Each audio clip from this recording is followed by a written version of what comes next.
అసలు ఏమన్నా మీకు ఇంకింత కాలం ఏమైనా ఉన్నదా, తెలివేమన్నా ఉన్నదా?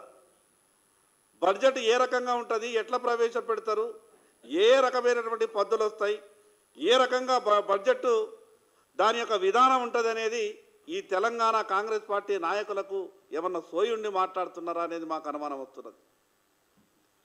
గొప్పగా మాట్లాడుతున్నారు కదా, తెలంగాణ రాష్ట్రం పేరు లేదు, తెలంగాణ రాష్ట్రం పేరు లేదు అని ఏదో మసిమూసి మారడికాయ చేసే విధంగా మాట్లాడే ప్రయత్నం చేస్తున్నారు కాంగ్రెస్ పార్టీ తెలంగాణలో.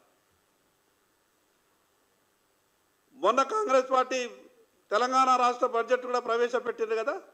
ఈ రాష్ట్రంలో ఉన్నటువంటి 33 జిల్లాల పేర్లు ప్రస్తావించిర్రా? ఈ రాష్ట్రంలో ఉన్నటువంటి 33 జిల్లాలకు కేటాయిస్తున్నామని చెప్పినరా? మాట్లాడేటప్పుడు 1-2 సార్లు ఆలోచించి మాట్లాడాలి. ఈరోజు దేశ ప్రజలంతా కూడా సంతోషంగా ఉన్నారు.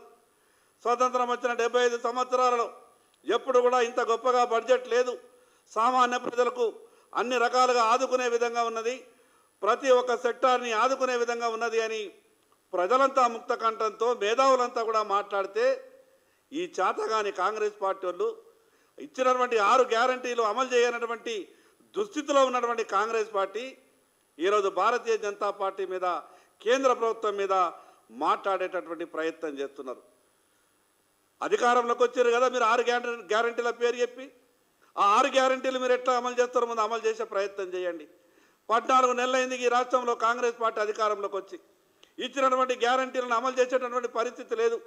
మళ్ళీ ప్రత్యేకంగా రేపు శాసనసభ సమావేశం పెట్టి బీసీలను ఏ రకంగా మోసం చేయబోతున్నారో చెప్పేటటువంటి ప్రయత్నం చేస్తున్నారు.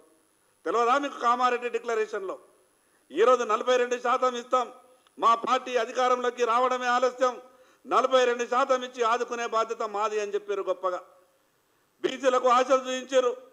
ఈరోజు మళ్ళీ కొత్త నినాదం ఎత్తుకునేటటువంటి ప్రయత్నం చేస్తున్నారు. ఈ రాష్ట్రంలో కాంగ్రెస్ పార్టీ పరిపాలన పూర్తిగా గాడి తప్పింది. దానికి ఈ రాష్ట్రంలో జరుగుతున్నటువంటి అనేక సంఘటనలే ఉదాహరణ. ఈరోజు బీసీలకు సంబంధించినటువంటిది ఎంత పెద్ద మోసం చేశారు. 10 సంవత్సరాలలో పెరగాల బీసీల సంఖ్య, కానీ సర్వేలో తగ్గించి చూపించారు. అది అసలు ఎక్కడన్నా సాధ్యమవుతుందా? ఏ రకంగా మీరు బీసీలని మోసం చేయదలుచుకున్నారు? ఏ రకంగా తెలంగాణ ప్రజల్ని మోసం చేయదలుచుకున్నారు? బీసీ సబ్ కమిటీకి ఎవరు నాయకత్వం వహిస్తున్నారు? లేరా బీసీలు? బీసీల బాధలు బీసీలకు తెలుస్తాయి కదా, దానికి ఎవరు నాయకత్వం వహిస్తున్నారు? కాంగ్రెస్ పార్టీ పూర్తిగా తెలంగాణ ప్రజల్ని మోసం చేయడానికే ఇచ్చినటువంటి 6 గ్యారంటీలని అమలు చేయలేనటువంటి దుస్థితిలో ఎక్కడికక్కడ కాంగ్రెస్ పార్టీ మీద వ్యతిరేకత వచ్చింది. అంతర్గతంగా చేసుకుంటున్నటువంటి సర్వేల మీద కూడా పూర్తిగా వ్యతిరేకత ఉన్నది. మంత్రుల మధ్యన సయోధ్య లేదు, ఎమ్మెల్యేలు తిరుగుబాటు చేస్తున్నారు. ఇదంతా కూడా గమనించినటువంటి కాంగ్రెస్ పార్టీ ఇవన్నీ కూడా ప్రజలు మర్చిపోవాలా, ఇవన్నీ కూడా ప్రజలు గమనించద్దన్న ఒక ఆలోచనతోని కేంద్ర ప్రభుత్వం ప్రవేశపెట్టినటువంటి బడ్జెట్ మీద రాద్ధాంతం చేసేటటువంటి ప్రయత్నం చేస్తూ ఉన్నది. నిజంగా ఈ కాంగ్రెస్ పార్టీకి దమ్ముంటే, నిజంగా ఈ కాంగ్రెస్ ప్రభుత్వానికి దమ్ముంటే అసెంబ్లీని ప్రత్యేకంగా ఈ బడ్జెట్ మీద మీరు చర్చ పెట్టండి. మేము పైసాతోనే లెక్క చెప్తాం, ఏమొచ్చినాయి తెలంగాణ రాష్ట్రానికని చెప్తాం, కేంద్రం ఎంత గొప్పగా సహాయం చేసిందో చెప్తాం. 2014 కన్నా ముందు, 2014 తర్వాత ఈ రోజు వరకు కూడా నరేంద్ర మోడీ గారి నాయకత్వంలో తెలంగాణ రాష్ట్రానికి ఎంత గొప్పగా సహాయం జరిగిందో రేపు అసెంబ్లీలో మీరు ప్రత్యేకంగా సమావేశం పెట్టండి. 4 రోజులు ప్రత్యేకంగా ఈ విషయం మీదనే చర్చిద్దాం. గతంలో కాంగ్రెస్ పార్టీ పరిపాలించినప్పుడు ఏ రకంగా పరిస్థితి ఉండే, నరేంద్ర మోడీ గారు ప్రధానమంత్రి అయిన తర్వాత భారతీయ జనతా పార్టీ ఈ దేశాన్ని పరిపాలిస్తున్నటువంటి సమయంలో ఏ రకంగా న్యాయం జరిగిందో మేము మొత్తం లెక్కలతో సహా చెప్పడానికి సిద్ధంగా ఉన్నాం.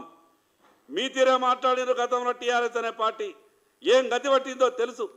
ఈరోజు కాంగ్రెస్ పార్టీ కూడా అదే పంతాన్ని ఎంచుకున్నది. ప్రజలు వాస్తవాలను ఎప్పటికప్పుడు గమనిస్తారు. మీ తీరే అబద్ధాలు మాట్లాడే ప్రయత్నం చేసింది టీఆర్ఎస్ పార్టీ. ఎంత మంచి చేసినా కూడా చెడు చేస్తున్నట్టు ప్రచారం చేసేటటువంటి ప్రయత్నం చేసింది. వాళ్ళకు పట్టిన గతి మీ కళ్ళ ముందే జరిగింది. రేపు మీకు కూడా అదే గతి పట్టబోతా ఉన్నది. ఇంత గొప్పగా నరేంద్ర మోడీ ఈ దేశమంతా నా కుటుంబం అన్న ఆలోచనతోని దేశం మూలన ఈ సమాజంలో చిట్ట చివరి వరుసలో ఉన్నటువంటి ప్రతి వ్యక్తికి ప్రభుత్వ ఫలాలు అందినాడే నిజమైన స్వాతంత్రం వచ్చిందని భావించినటువంటి భారతీయ జనతా పార్టీ అంత గొప్పగా బడ్జెట్ని ప్రవేశపెట్టి దేశ ప్రజలకు, దేశ అభ్యున్నతికి ఇన్ని రకాలుగా ప్రయత్నం చేస్తే ఈరోజు కేవలం రాజకీయంగా ఒక రచ్చయ్యాలన్న ఆలోచనతోనే కాంగ్రెస్ పార్టీ మాట్లాడేటటువంటి ప్రయత్నం చేస్తూ ఉన్నది. కాంగ్రెస్ పార్టీ నాయకులారా, మీరు మొన్న పెట్టినటువంటి బడ్జెట్ గురించి పోని